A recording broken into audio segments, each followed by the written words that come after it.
దేవుని పరిశుద్ధ నామమునికి మహిమ కలుగును గాక.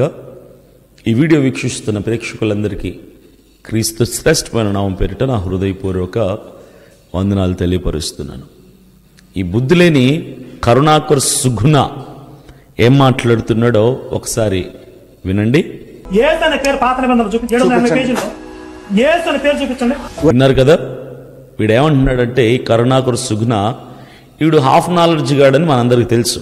ఈ హాఫ్ నాలెడ్జ్ గాడు అంటున్నాడు, పాత నిబంధన గ్రంథంలో బైబిల్లో 750 పేజీలు అంతా వెతికి సెర్చ్ చేసి లెన్స్ పెట్టి వెతుక్కొని యేసు అన్న పేరు పాత నిబంధనలు ఎక్కడుందో చూపించండి అని చేతులు కొట్టి మరి సవాల్ చేస్తున్నాడు.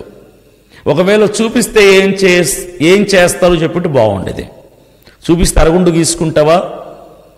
చూపిస్తే క్రీస్తుని ఒప్పుకుంటావా? ఏదైనా మాట్లాడే ముందు ఒక సవాల్గా చెయ్యి, ఏదైనా ఛాలెంజ్ చెయ్యి. నిరూపిస్తే నేను ఇది చేస్తానని చెప్పు. మేము నిరూపిస్తామని నీకు తెలుసు. నువ్వు హాఫ్ నాలెడ్జ్ గాడివి, మేము ఫుల్ నాలెడ్జ్ వాళ్ళు. మీకు తెలుసు, నీకు తెలుసు. డౌట్లు ఉంటే అడగరా బాబు, చెప్తాం, క్లారిటీ ఇస్తాం, క్లారిఫికేషన్ ఇస్తాం. చిన్నపిల్లడికి స్పూన్ ఫీడింగ్ లాగా చెప్తాం. అంతేగాని తొడగొట్టి చేతులు కొట్టి చప్పట్లు కొట్టి సవాల్ చేసి ఎక్కడుంది చూపించు, 756 పేజీలో ఎక్కడుంది చూపించేసి అని పేరు. ఎవడిగాలని రోషం? పిచ్చి కుక్కలాగా మురుగుతున్నావు నువ్వు, బుద్ధి లేనోడివి నువ్వు. పాత నిబంధనలో యేసు అనేది చూపించాలి నీకు, అంతే కదా. కొత్త నిబంధనలో యేసు ఉన్నాడు, పాత నిబంధనలో యేసు అని పేరు ఎక్కడుంది? అసలు పాత నిబంధన ఒప్పుకోవట్లేదు అంటున్నావు కదా. వైబ్రేషన్ వచ్చేస్తుంది కదా నీకు. ఎందుకు వైబ్రేట్ అవుతావు? పోతావు పుట్టుకున్న. ఎక్కువ టెన్షన్ పడ్డావు అంటే ఏదో రోజు. ఫస్ట్ కొత్త నిబంధనలో చూపిస్తాను, తర్వాత నువ్వు అడిగిన పాత నిబంధనలు కూడా చూపిస్తారు. మత్తయి సువార్త 1వ అధ్యాయం 22వ వచనం, మాథ్యూస్ 1:22. ఇదిగో కన్యక గర్భవతి అయి కుమారుని కనును, ఆయనకు ఇమ్మానుయేలను పేరు పెట్టుదురు. ఇది ఎవరి కోసం చెప్పారు? ఇది యేసుక్రీస్తు ప్రభువుల వారి కోసం చెప్పారు.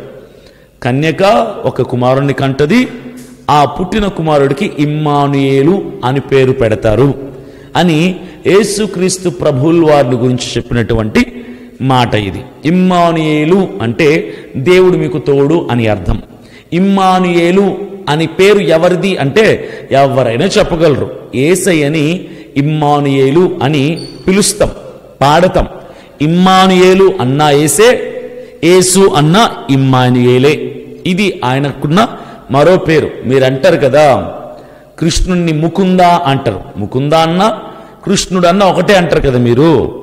దేవుడికి 2-3 రకాలుగా పిలుచుకుంటూ ఉంటారు. అయితే ఇక్కడ మా సొంత జ్ఞానంతో కాదు, బైబిల్లోనే రాయబడింది. నువ్వు ఒక శిశువుని కంటావు, కుమారుని కంటావు, అతనికి ఇమ్మానుయేలు అని పేరు పెడతారు, అతనే యేసు. ఇది కొత్త నిబంధన. ఇప్పుడు నీకు కావాల్సింది ఏంటి? పాత నిబంధనలు యేసుని చూపించు అన్నావు కదా. బుర్ర, బుద్ధి, జ్ఞానము, వివేకము, విచక్షణ, విజ్ఞత అన్ని పెట్టుకుని చూడు. కళ్ళు అప్పగించుకొని చూడు. కళ్ళు కనిపించకపోతే అద్దాలు పెట్టుకుని చూడరా వేధవా. చూడు, యెషయా గ్రంథము 7వ అధ్యాయం 14వ వచనం, ఐజయా చాప్టర్ 7:14. కాబట్టి ప్రభువు తానే ఒక సూచన మీకు చూపును, ఆలకించుడి. కన్యక గర్భవతి అయి కుమారుని కని అతనికి ఇమ్మానుయేలు అను పేరు పెట్టును. ఏంటిది? పాత నిబంధన కాదా? నువ్వన్న 756 పేజీల్లోనే, నువ్వన్న 750 పేజీల్లో నుంచే చూపిస్తున్నా నేను. 751 పేజీలో కాదు, 750 పేజీల్లోనే చూపించమన్నావు కదా. పాత నిబంధనలోనే కావాలన్నావు కదా. పాత నిబంధనలోనే, కొత్త నిబంధనలో ఉన్న యాజ్ ఇట్ ఈజ్గా అదే వచనం. దానికంటే కొన్ని వేల సంవత్సరాల క్రితమే ప్రవక్త ప్రవచించాడు కదా ఇక్కడ. మరి లేదంటావేంటారు? హాఫ్ నాలెడ్జ్ ఫెలో, పనికి మాలిన వేధావా. అయితే పూర్తిగా చదివిచ్చావు బైబిల్ని పూర్తిగా చదివిచ్చేస్తే ఇలాంటి ప్రశ్నలు రావు. ఎందుకు క్రైస్తవులు నువ్వు గోకుతూ ఉంటావు? అది నీకు సరదానా? మిడిమిడి జ్ఞానం గాడివి నువ్వు. బడికి వెళ్ళి చస్తే, స్కూల్కి వెళ్ళి చస్తే ఏదో బతుకుదేరు ఉంటుంది. ఇలాంటి పిచ్చి పిచ్చి మాటలు మాట్లాడుకుంటూ బతుక్కుంటావు. నువ్వు చదువులేని సుంటగాడివి, నీకేమర్థమవుతుంది? ఇవి స్పష్టంగా చూపించానా? కొత్త నిబంధనలో ఒక కుమారుని కని అతనికి ఇమ్మానుయేలు పేరు పెడుతురు. పాత నిబంధనలు సేమ్ మక్కి టు మక్కి యాజ్ ఇట్ ఈస్ గా పాత నిబంధనలు కూడా యెషయా గ్రంథంలో రాయబడింది మాట. ఆ కుమారుడికి ఇమ్మానుయేలు, ఇమ్మానుయేలు అంటే యేసు. ఇది చిన్న పిల్లని అడిగినా కూడా చెప్తాడు. ఇమ్మానుయేలు అంటే ఎవరు అంటే యేసు అంటారు. యేసు అని ఏమంటారు? ఇంకొక పేరుతోటి ఇమ్మానుయేలు అంటారు. రక్షకుడు అన్నా యేసే, అభిషక్తుడు అన్నా యేసే, ఇమ్మానుయేలు అన్నా యేసే. ఎలా పిలుచుకున్నా యేసే.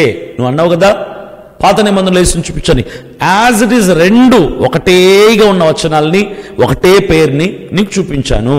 ముక్కు చెంపలు వేసుకో, బుద్ధి తెచ్చుకో. ఇప్పటి నుంచి ఇలాంటి పనికిమాలిన ప్రశ్నలు అడక్కే.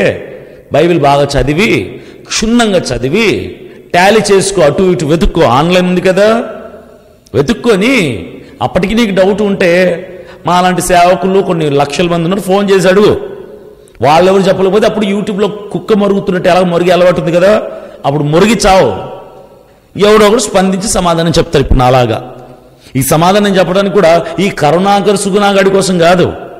క్రైస్తవులు నిజంగానే అవును పాత నిబంధనలు లేదే అనుకుంటారేమో. హైందవ సోదరులు పాత నిబంధనలో నిజంగా యేసు అనే పేరుంటే పాత నిబంధనలో కూడా ఉండాలి కదా, అది వాళ్ళ గ్రంథమే కదా, బైబిలే కదా అనుకుంటారేమో. కాబట్టి స్పష్టత ఇచ్చాను. కొత్త నిబంధనలో ఉంది యేసు పేరు, పాత నిబంధనలో కూడా ఉంది. క్లారిటీ ఇచ్చాను కదమ్మా, అర్థమైంది కదా. బుద్ధి తెచ్చుకొని శుభ్రంగా నీ పన్ను చూసుకో. ఓకేనా? ఈ డొనేషన్లు కలెక్ట్ చేసుకోవడం, బిచ్చం అడుక్కోవడం, బొచ్చ తీసుకొని దాన ధర్మాలు చేయమని అడగటం, క్రైస్తవులు ఎంత తిడితే అన్ని డబ్బులు నీకు కదా, ఆ పనిలో ఉండు. ఓకేనా? God bless you.